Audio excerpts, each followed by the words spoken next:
అమరావతిలో జరిగిన మాజీ ప్రధాని అటల్ బిహారీ వాజ్పేయి జయంతి ఉత్సవాల్లో కేంద్ర మంత్రి పెమ్మసాని చంద్రశేఖర్ పాల్గొన్నారు.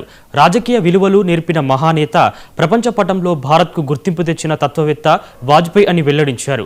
ఇండియన్ క్రికెటర్లు విదేశాలకు వెళ్తే వాళ్ళు విదేశీ టీంలపై గెలవడమే కాదని అక్కడి ప్రజల మనసులు గెలుచుకుని రావాలని చెప్పిన మహనీయుడు అటల్ బిహారీ వాజ్పేయి అని పేర్కొన్నారు.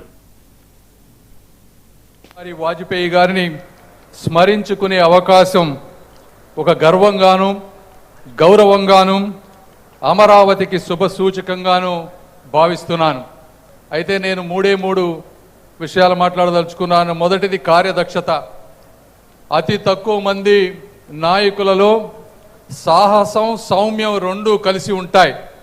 అంటే సాహసం చేయాల్సిన వచ్చినప్పుడు ఎమర్జెన్సీ సమయంలో 19 నెలలు జైల్లో గడపటం కానీ, పోఖ్రాన్ ద్వారా ప్రపంచ దేశాలు ఒత్తిడి తీసుకువచ్చినా కూడా మన సామర్థ్యాన్ని ప్రపంచానికి తెలియచేయటంలో కానీ, కార్గిల్ యుద్ధ సమయంలో సైనికులతోటి అండగా ఉండి, అదేవిధంగా లైన్ ఆఫ్ కంట్రోల్ని దాటకుండా ప్రపంచ దేశాలను మెప్పించి యుద్ధం చేసిన విధానం కానీ, అంతర్జాతీయ దౌత్యంలో వాస్తవికతను, శాంతిని కలిపి భారత్ పాకిస్తాన్ సంబంధాలపై ఆయన చూపించినటువంటి దౌత్య దృక్పథం కానీ, అంటే వారు చెప్పినటువంటి విధానాలు, కొన్ని మాటలు స్నేహితులను మార్చుకోగలం కానీ పొరుగు దేశాలను మార్చుకోలేనని చెప్పిన విధానం కానీ, క్రికెటర్సు ఆ ప్రాంతానికి వెళ్ళి ఆడినప్పుడు కేవలం ఆటనే కాదు వారి మనసులను కూడా గెలుచుకు రండి అని చెప్పినటువంటి విధానం